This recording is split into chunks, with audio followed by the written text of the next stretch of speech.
Čau visiem, te Ieva un Emils. Un jūs skatāties Mēs ar brāli kolosāli. Tātad šodien anekdošu challenge. Ziniet, draugi, jūs jau noteikums. Noteikumi ir pavisam vienkārši.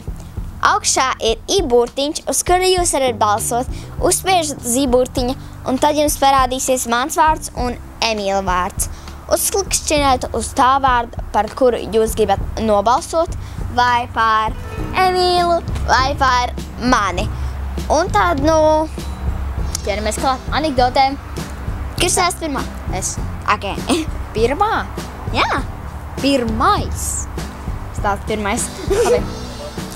Kaimiņš saka kaimiņiem: lūdzu māciet saviem bērniem ēst ar kreiso roku. Vēlāk, kad viņi sēdēs pie datora, viņi jums teiks lielu paldies. Otrā anekdote. Dēls saka tēvam: tēti, iedod lūdzu man 2 eiro. Šeit ņem, tikai netērē. Labs. Emīla anekdote. Trešā anekdote. Skolotājs saka bērniem: bērni, pastāstiet, kādi jums ir mājdzīvnieki. Anniņa saka: man ir kaķis. Pēterītis saka: man ir suns. Jānis saka: man ir vista, tikai leduskapī.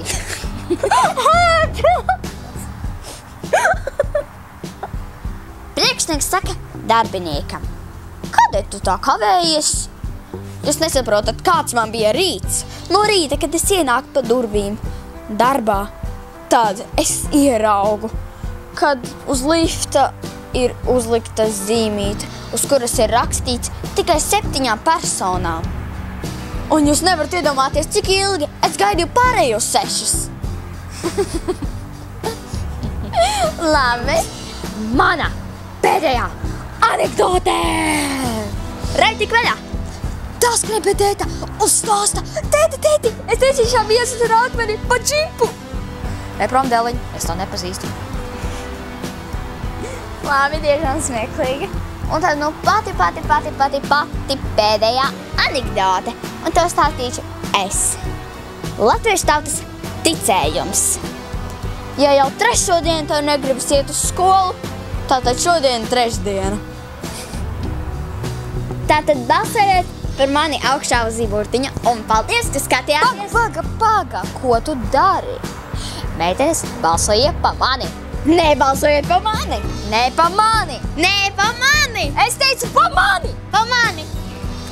Nē, pa mani.